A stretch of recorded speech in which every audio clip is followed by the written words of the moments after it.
Preto no Branco, com Antero Paes de Barros. Olá, ouvintes da Capital FM e internautas que acompanham o Preto no Branco pelo Facebook do pnbonline.com.br.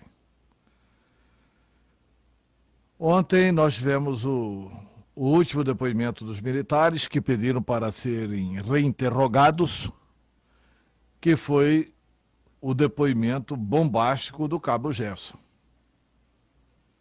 E o Cabo Gerson apontou, sim, várias irregularidades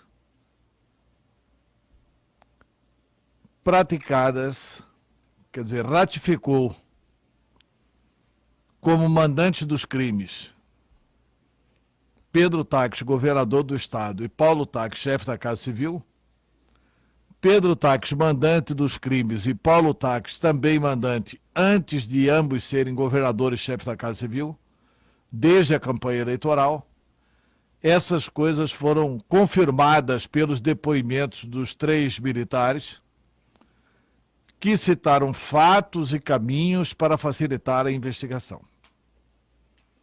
Não se pode desconsiderar ou considerar não robusta as declarações dos 3 militares.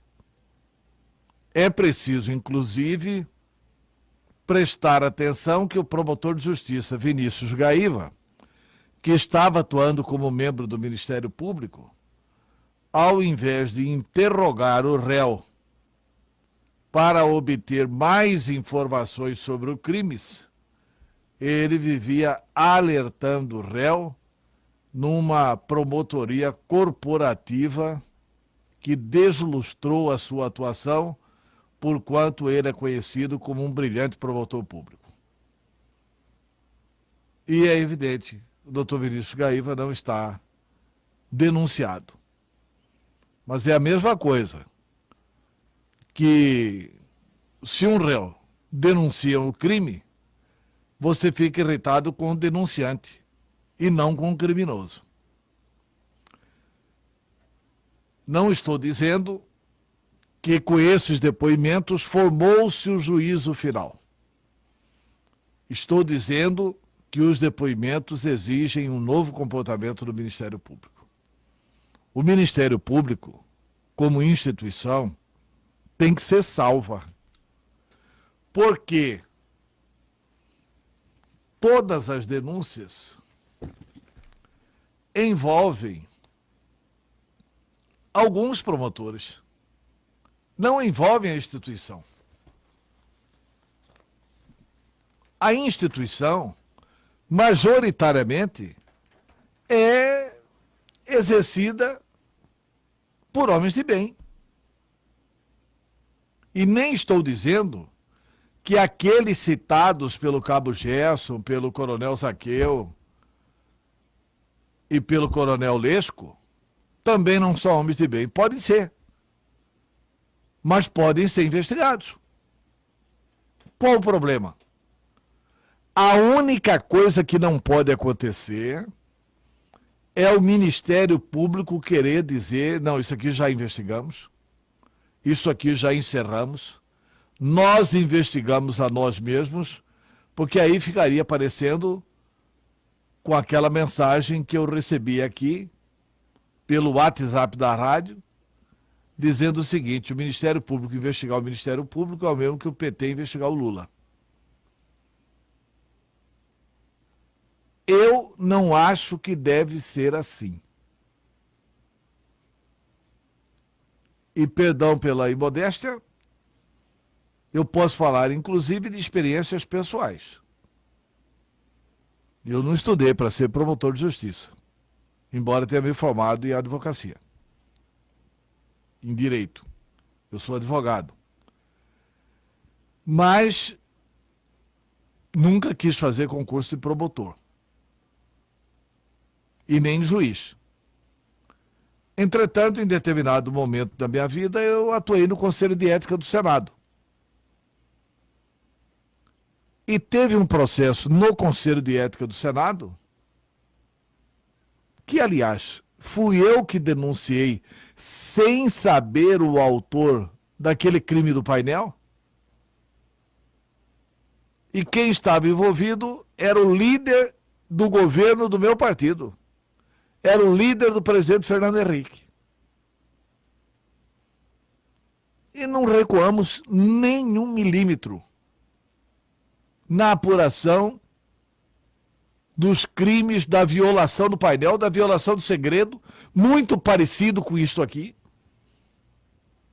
que é a violação do sigilo telefônico, muito parecido com este crime, e acabamos punindo o nosso líder, que teve que renunciar para não ser cassado.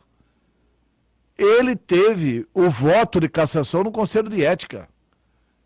Quer dizer, naquela oportunidade, a contragosto, porque era meu amigo, mas os fatos apurados não davam outra margem a não ser votar pela cassação do mandato dele, como votei. Então, o Ministério Público não pode sentar em cima disso aqui para dizer assim, não, nós já investigamos e não há nada. Isso aí é café requentado. Não é café requentado. Tem várias pistas que podem ser desmontadas pelos procuradores, pelos promotores, mas precisam ser investigadas. A questão da verba secreta, a questão de nota fiscal fria, a questão de falsificação de assinatura, a questão de mandar arrumar moto ou comprar moto, a questão de compra de cães, a questão da falsificação de assinatura de um outro cabo para dar continuidade a um processo, a questão das escutas ilegais em determinadas operações importantes que aconteceram em Mato Grosso. Isso precisa ficar esclarecido, gente. Porque senão a sociedade não fica protegida. Eu vou pedir à produção do programa para convidar aqui para segunda-feira, quando os fatos já estarão todos calminhos, quando a poeira já terá assentado, eu vou pedir para convidar aqui o Dr. Roberto Turim, que é o presidente da Associação dos Promotores. Eu acho que neste momento os membros do Ministério Público deveriam estar agradecendo a decisão do desembargador Orlando Perry, que pediu para a OAB acompanhar as investigações. Descabem essas investigações sem a presença de alguém acompanhando. Não porque se desconfia do Ministério Público, mas porque o Ministério Público precisa desse acompanhamento, precisa dessa transparência. Não pode fazer essa pesquisa, não pode fazer essa investigação exclusivamente intramuros, porque por mais honesta que seja essa investigação, vai parecer que não é. Se não tiver o acompanhamento da sociedade. E se a OAB estiver acompanhando e os promotores e procuradores não deverem absolutamente nada, a OAB estará lá em nome da sociedade para testar o que os promotores fizeram, a instituição agiu corretamente. Ainda que puna A ou B, o que não pode é deixar como está. Como está punindo a instituição. Outro fato a ser investigado, aquele empréstimo da placa, que o coronel Zaqueu, aliás, o coronel Lesco, chegou a usar a seguinte expressão: nós não estaríamos aqui onde? No Banco dos Réus, se o Paulo Prado, ex-procurador-geral de Justiça, não tivesse emprestado a placa. Ele falou o nome da placa em inglês, eu não vou usar repetir aqui. A placa, falou o nome da placa, para que fossem feitos os grampos ilegais. Isso tem que ser apurado. Eu tenho a maior amizade com o procurador de Justiça, Paulo Prado. Sei que o Paulo Prado é indiscutivelmente a maior liderança individual do Ministério Público. Mas sei que é do interesse também da honra dele que esse fato seja investigado e esclarecido o mais rápido possível. Não dá para sentar em cima dessas coisas. Não dá para achar que isso é uma repetição e é um café requentado. Não é. Eram fatos que a sociedade não sabia e está, assim, estupefata em saber.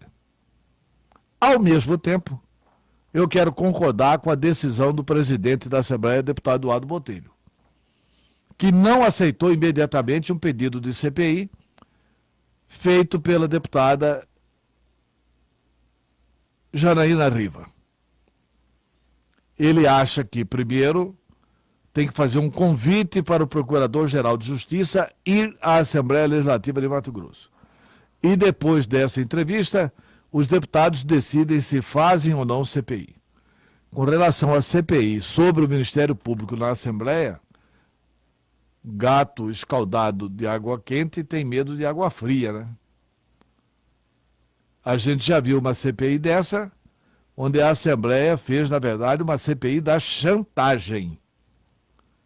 Se tiver que fazer CPI na Assembleia, que esta nova Assembleia faça uma CPI séria e não uma CPI da chantagem.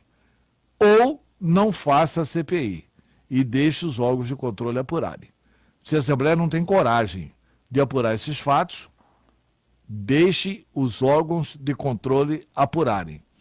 Porque começar a apurar esses fatos passa para a sociedade que é uma tentativa de negociação. Eu não apuro os crimes do Ministério Público e o Ministério Público para de denunciar deputados. E isso não serve para a sociedade. Então o deputado Eduardo Botelho está absolutamente correto. Tem que ter sensatez neste momento. E o doutor José Antônio Borges, que é uma liderança nova, imaculada, sem manchas, do Ministério Público, ele tem o dever de conduzir a instituição para que a instituição seja salva. Aliás, a instituição não está em julgamento. Ela passará a estar em julgamento e ir para o banco dos réus, como disse o promotor, ironicamente, Vinícius Gaíva ontem, só falta o Ministério Público ir para o banco dos réus. Basta não querer apurar isso e vai para o banco dos réus. É isso.